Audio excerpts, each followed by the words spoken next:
بسم اللہ الرحمن الرحیم۔ احادیث کی روشنی میں نماز کی فضیلت و اہمیت۔ حدیث نمبر 1، رسول اللہ صلی اللہ علیہ وسلم نے ارشاد فرمایا، قیامت کے دن آدمی کے اعمال میں سب سے پہلے فرض نماز کا حساب لیا جائے گا۔ اگر نماز درست ہوئی تو وہ کامیاب و کامران ہوگا، اور اگر نماز درست نہ ہوئی تو وہ ناکام اور خسارہ میں ہوگا۔ حدیث نمبر 2، رسول اللہ صلی اللہ علیہ وسلم نے ارشاد فرمایا، قیامت کے دن سب سے پہلے نماز کا حساب لیا جائے گا۔ اگر نماز اچھی ہوئی تو باقی اعمال بھی اچھے ہوں گے، اور اگر نماز خراب ہوئی تو باقی اعمال بھی خراب ہوں گے۔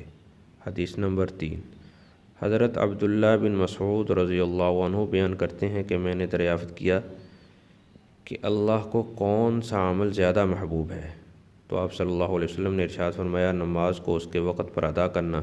میں نے پوچھا کہ اس کے بعد کون سا عمل اللہ کو زیادہ محبوب ہے، تو آپ صلی اللہ علیہ وسلم نے فرمایا، والدین کی فرمانبرداری۔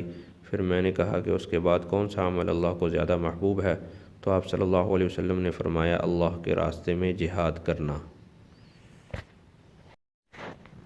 حدیث نمبر 4، حضرت عوف بن مالک اشجعی رضی اللہ عنہ بیان کرتے ہیں کہ ہم رسول اللہ صلی اللہ علیہ وسلم کے پاس بیٹھے ہوئے تھے۔ آپ صلی اللہ علیہ وسلم نے فرمایا، اللہ کے رسول سے بیعت نہیں کرتے؟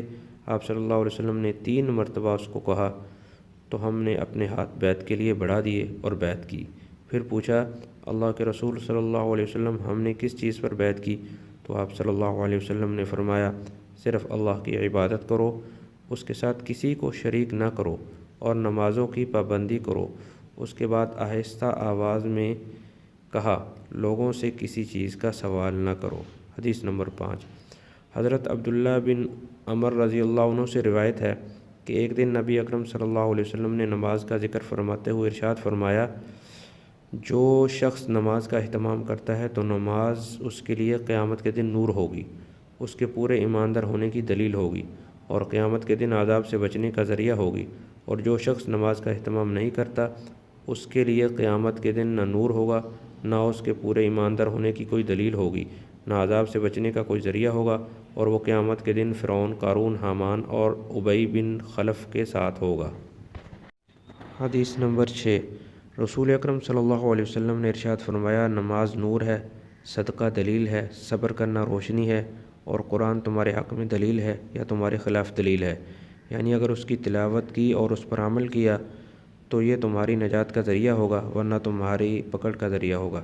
حدیث نمبر 7، حضرت معاذ بن جبل رضی اللہ عنہ بیان کرتے ہیں کہ میں ایک سفر میں نبی اکرم صلی اللہ علیہ وسلم کے ساتھ تھا۔ ایک دن میں آپ صلی اللہ علیہ وسلم کے قریب تھا، ہم سب چل رہے تھے۔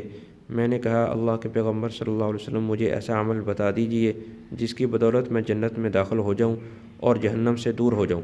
آپ صلی اللہ علیہ وسلم نے فرمایا، تم نے بڑی بات پوچھی ہے، لیکن اللہ جس کے لیے آسان کر دے اس کے لیے آسان ہے۔ اللہ کی عبادت کرو، اس کے ساتھ کسی کو شریک نہ کرو، نماز قائم کرو، زکوٰۃ دو، رمضان کے روزے رکھو، اور اللہ کے گھر کا حج کرو۔ پھر آپ صلی اللہ علیہ وسلم نے فرمایا، میں تمہیں اس معاملہ کی اصل، اس کا ستون اور اس کی عظمت نہ بتا دوں؟ میں نے کہا، ضرور۔ تو آپ صلی اللہ علیہ وسلم نے فرمایا، معاملہ کی اصل اسلام ہے، اس کا ستون نماز ہے، اور اس کی عظمت اللہ کی راہ میں جہاد ہے۔ حدیث نمبر 8، نبی اکرم صلی اللہ علیہ وسلم نے فرمایا، اللہ تعالیٰ نے اپنے بندوں پر 5 نمازیں فرض فرمائی ہیں، جو ان نمازوں کو قیامت کے دن اس طرح لے کر آئے کہ ان میں لاپرواہی سے کسی قسم کی کوتاہی نہ کی ہو، تو اللہ تعالیٰ قیامت کے دن اس بندے سے عہد کر کے اس کو جنت میں داخل فرمائیں گے۔ اور جو ان نمازوں کو اس طرح لے کر آئے کہ ان میں لاپرواہیوں سے کوتاہیاں کی ہیں، تو اللہ کا اس سے کوئی عہد نہیں، چاہے اس کو عذاب دیں، چاہے معاف فرما دیں۔ غور فرمائیں کہ نماز کی پابندی پر جس میں زیادہ مشقت بھی نہیں ہے، مالک الملک، دو جہاں کا بادشاہ، جنت میں داخل کرنے کا عہد کرتا ہے، پھر بھی ہم اس اہم عبادت سے لاپرواہی کرتے ہیں۔ حدیث نمبر 9، رسول اللہ صلی اللہ علیہ وسلم نے ارشاد فرمایا، جو شخص 5 نمازوں کی اس طرح پابندی کرے کہ وضو اور اوقات کا اہتمام کرے، رکوع اور سجدہ اچھی طرح کرے، اور اس طرح نماز پڑھنے کو اللہ تعالیٰ کی طرف سے اپنے ذمہ ضروری سمجھے، تو اس آدمی کو جہنم کی آگ پر حرام کر دیا گیا۔ حدیث نمبر 10، رسول اللہ صلی اللہ علیہ وسلم نے ارشاد فرمایا جنت کی کنجی نماز ہے اور نماز کی کنجی پاکی یعنی وضو ہے۔ حدیث نمبر 11، حضرت ربیعہ بن کعب اسلمی رضی اللہ عنہ فرماتے ہیں کہ میں رسول اکرم صلی اللہ علیہ وسلم کے پاس آپ صلی اللہ علیہ وسلم کی خدمت کے لیے رات گزارتا تھا۔ ایک رات میں نے آپ صلی اللہ علیہ وسلم کے لیے وضو کا پانی اور ضرورت کی چیزیں پیش کیں۔ آپ صلی اللہ علیہ وسلم نے فرمایا کچھ سوال کرنا چاہتے ہو تو کرو۔ میں نے کہا میں چاہتا ہوں کہ جنت میں آپ صلی اللہ علیہ وسلم کے ساتھ رہوں۔ تو آپ صلی اللہ علیہ وسلم نے فرمایا اس کے علاوہ کچھ اور؟ میں نے کہا بس یہی۔ تو آپ صلی اللہ علیہ وسلم نے فرمایا اپنی اس خواہش کی تکمیل کے لیے زیادہ سے زیادہ سجدے کر کے میری مدد کرو، یعنی نماز کے اہتمام سے یہ خواہش پوری ہوگی۔ خوش نصیب ہیں اللہ کے وہ بندے جو اس دنیاوی زندگی میں نمازوں کا اہتمام کر کے جنت الفردوس میں تمام نبیوں کے سردار حضرت محمد مصطفیٰ صلی اللہ علیہ وآلہ وسلم کی مرافقت پائیں۔ حدیث نمبر 12، حضرت انس بن مالک رضی اللہ عنہ سے روایت ہے کہ رسول اللہ صلی اللہ علیہ وسلم نے ارشاد فرمایا میری آنکھوں کی ٹھنڈک نماز میں رکھی گئی ہے۔ حدیث نمبر 13، حضرت علی رضی اللہ عنہ سے روایت ہے کہ نبی اکرم صلی اللہ علیہ وسلم کی زبان مبارک سے نکلا آخری کلام نماز اور غلاموں کے بارے میں اللہ سے ڈرو تھا۔